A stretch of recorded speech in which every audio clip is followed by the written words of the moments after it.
ఆంధ్రప్రదేశ్లో సమగ్ర కులగణ జరగాలంటూ మరి ఆంధ్రప్రదేశ్ బీసీ సమన్వయ కమిటీ ఇప్పటికే గత 5 నెలల నుంచి ఎన్నో ఉద్యమాలు చేస్తూ అన్ని జిల్లాల్లోనూ పోరాటాలు కొనసాగిస్తూ మరి ఇప్పటికే దాదాపు 36 సంఘాల నుంచి మరో 10 సంఘాలు రాబోతున్నాయి.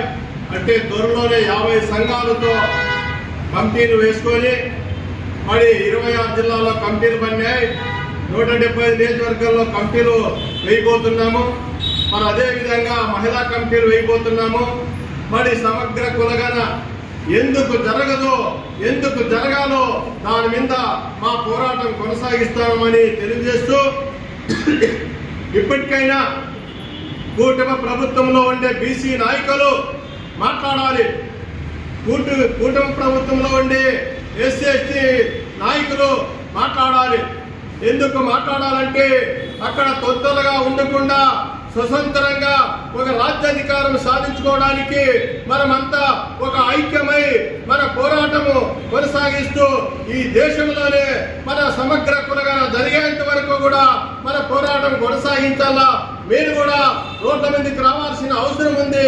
మీరు కూడా కులగణ జరిగేంత వరకు మీ పార్టీలో ఉండే నాయకత్వాన్ని కూడా గట్టిగా ప్రశ్నించాలని చెప్పి మేము ఈ వేదిక ద్వారా తెలియజేస్తూ మరి అదేవిధంగా ప్రైవేటు సంస్థల్లో పనిచేస్తున్న బహుజనులందరికీ కూడా తప్పనిసరిగా 18,000 నుంచి 26,000 రూపాయల శాలరీ తగ్గకుండా కోర్టు ద్వారాగా జీతాలు చెల్లించాలని చెప్పి మేము ఈరోజు చైతన్య సభ ద్వారా తెలియజేస్తున్నాం.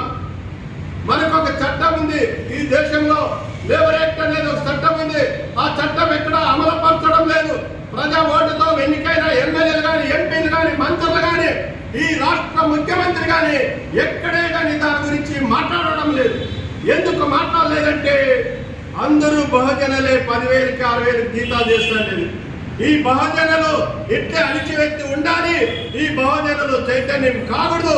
ఈ బహుజనులకు ఆర్థికంగా పెరగకూడదనే ఉద్దేశంతోనే వాళ్ళు ఎక్కడే కానీ ఈ మాట మాట్లాడడం లేదు. ఎందుకంటే ఈ రోజు రాష్ట్రంలో ఉండే ప్రైవేట్ సంస్థలన్నీ మేము నిషేధించాం.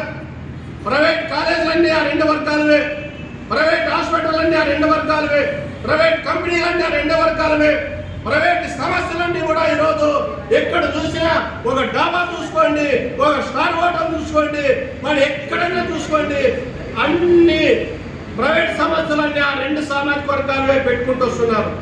మరి ప్రభుత్వం నుంచి వచ్చే ఆదాయం అంతా కూడా దానికి కాజేస్తున్నారు. మన ప్రభుత్వం నుంచి అన్ని అవకాశాలు తీసుకుంటున్నారు.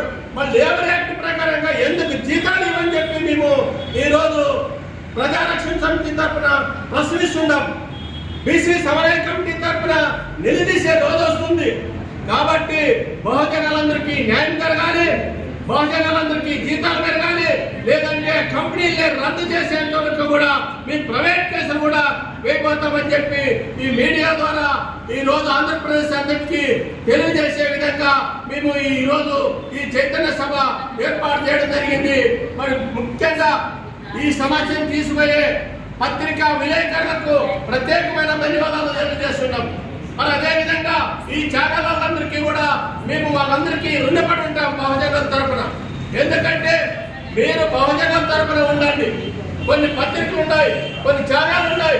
ఎవరి కోసం పనిచేస్తున్నారంటే 2 సామాజిక వర్గాల కోసం పనిచేస్తున్నాయి. రాబోయే రోజుల్లో వాళ్ళు జీరోలు అవుతారు, మనమంతా వీరోలు అవుతాం. దీన్ని గుర్తుపెట్టుకొని ఈ చిన్న మీడియా అంతా కూడా రేపు రాబోయే రోజుల్లో బలమైన మీడియాగా తయారవుతామని చెప్పి తెలియజేస్తూ మీరు ఎప్పుడూ మాకు అండదండలుగా ఉన్నందుకు బీసీ సమన్వయ కమిటీ తరఫున ప్రత్యేక ధన్యవాదాలు తెలియజేసుకుంటూ నాకు ఈ అవకాశం ఇచ్చిన మా పెద్దలందరికీ కూడా మరొకసారి ధన్యవాదాలు తెలియజేసుకుంటున్నారు. జై భీమ్, జై భీమ్.